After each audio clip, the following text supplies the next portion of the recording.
بسم اللہ الرحمن الرحیم۔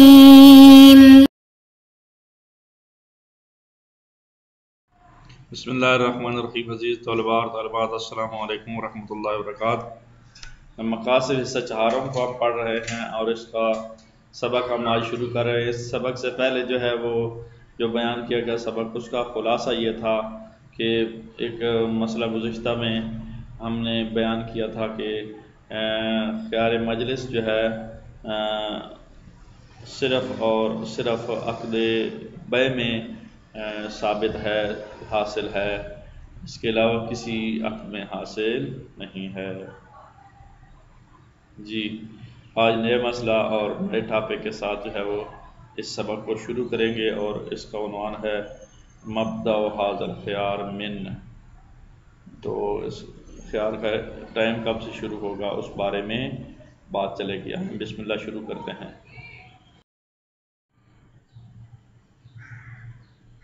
جی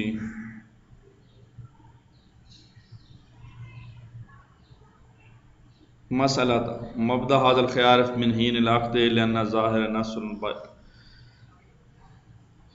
ایک نئے مسئلے کو شروع کر رہے ہیں اور نئی بات سے اس سارے سلائیڈ کا مفہوم آپ کے سامنے رکھتا ہوں۔ پہلی بات تو یہ ہے کہ خیار مجلس کا جو وقت کب سے شروع ہوتا ہے اس کو بیان کیا جا رہا ہے۔ دوسری بات یہ ہے کہ حین العقد جو شروع ہوتا ہے۔ تیسرا اس کے اوپر دلائل پیش کر رہے ہیں کہ نص ظاہر ہے، البیان بالخیار۔ چوتھا کہ بیع جو ہے وہ علت تامہ ہے، جب تک علت وجود میں نہیں آتی معلول وجود میں نہیں آتا۔ جیسے سبب جب تک وجود میں نہیں آتا مسبب نہیں آتا، جب سبب آ جاتا ہے تو مسبب آ جاتا ہے۔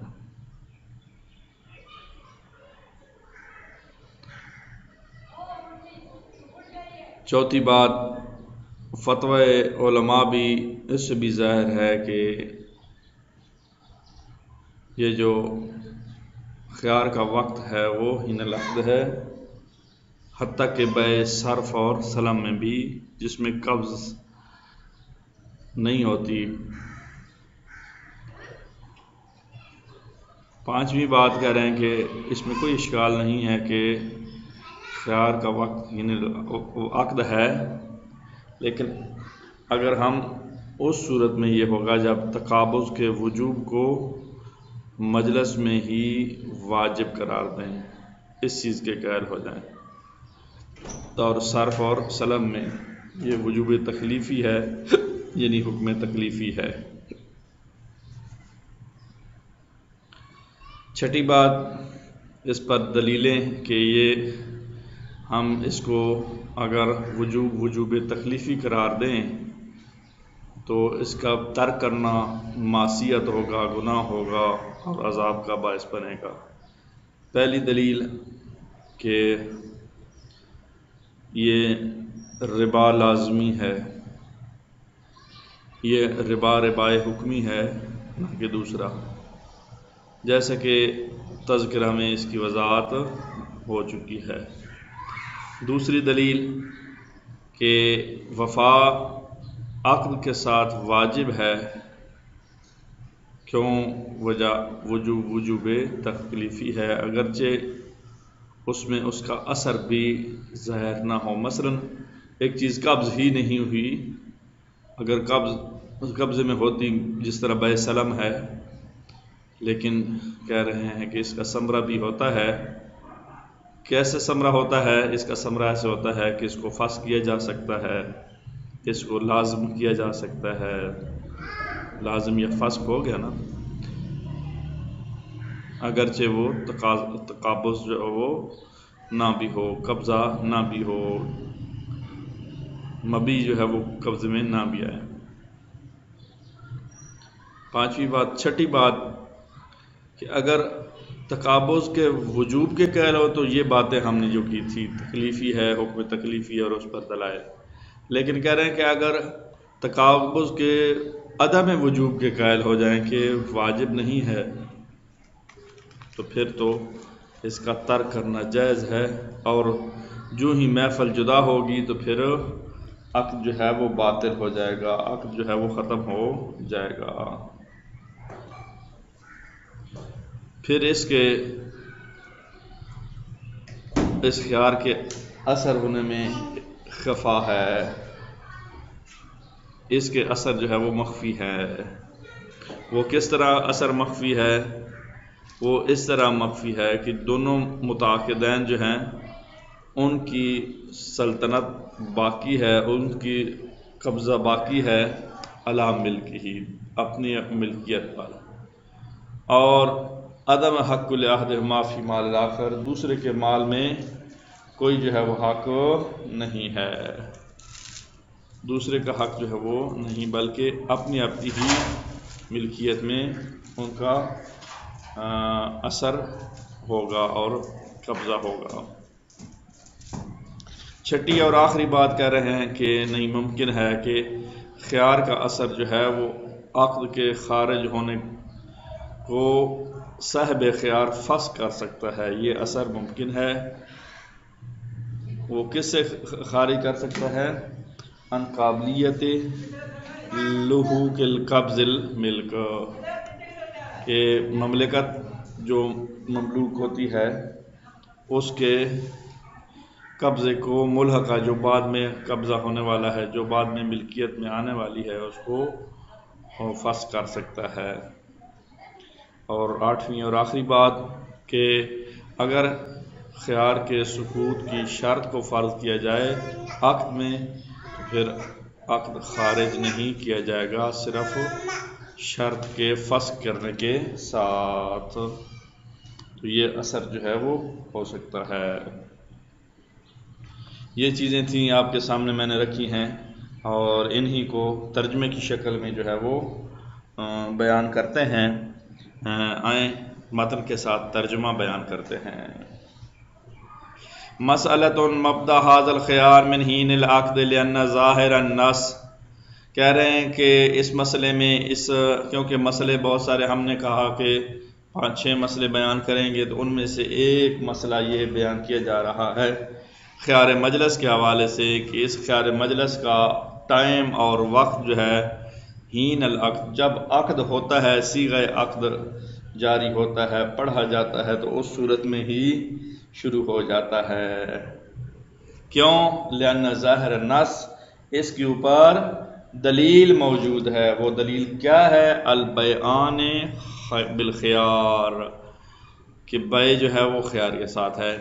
کون البیع علتاً تامہ، اور دوسری دلیل یوں کہیں کہ جو بیع ہے اس خیار کے لیے اور عقد کے لیے علت تامہ ہے، جس طرح سبب آئے تو مسبب خود بخود آ جاتا ہے، اسی طرح جب علت آتی ہے تو معلول خود بخود آ جاتا ہے۔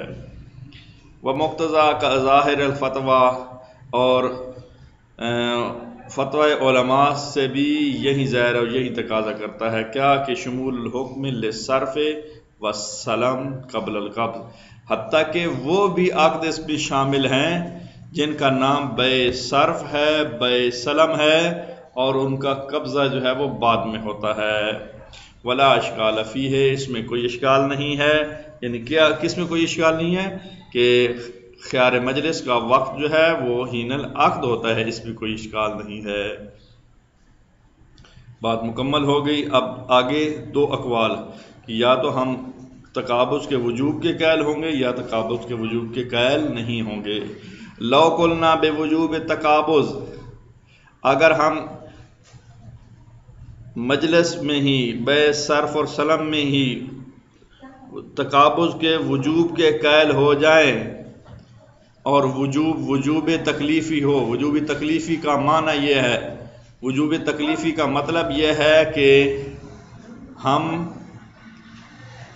اس کے قائل ہو جائیں کہ یہ حکم تکلیفی ہے اور اس کی خلاف ورزی کرنا معصیت، گناہ اور عذاب کا باعث ہے، اس چیز کے اگر ہم قائل ہو جائیں، اور اس چیز کے قائل ہو سکتے ہیں، کیسے ہو سکتے ہیں؟ اما لزوم الربا، کیونکہ اس سے ربا جو ہے وہ لازم ہے، ربائے حکمی ہے۔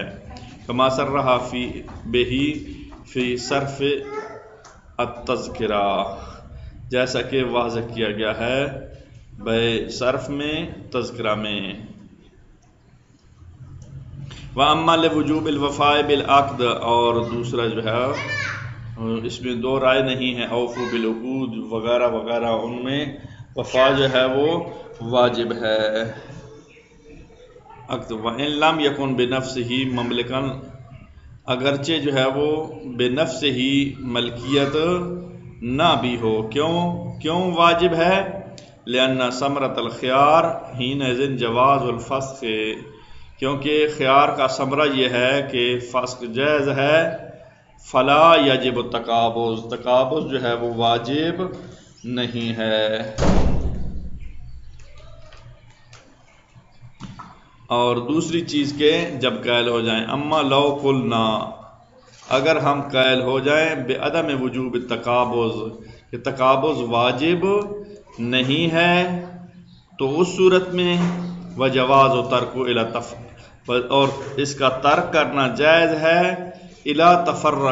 تفرق المبطل للعقد، اور جب محفل ختم ہوگی تو پھر عقد کے باطل ہونے کا سبب بن جائے گی، یعنی عقد ختم ہو جائے گا پھر جب کیونکہ تقابض واجب ہونے کا مطلب یہ اس محفل میں بے سلم تھی، مبی تو آئی نہیں، جب مبی آئی نہیں ایک دوسرے کو قبضے میں دی نہیں، جب دی نہیں تو محفل ختم ہونے لگی تو عقد ختم ہو گیا، اور عقد جو ہے وہ ختم ہو گیا تو پھر اس کا مطلب ہے کہ عقد کا اثر بھی ختم ہو گیا،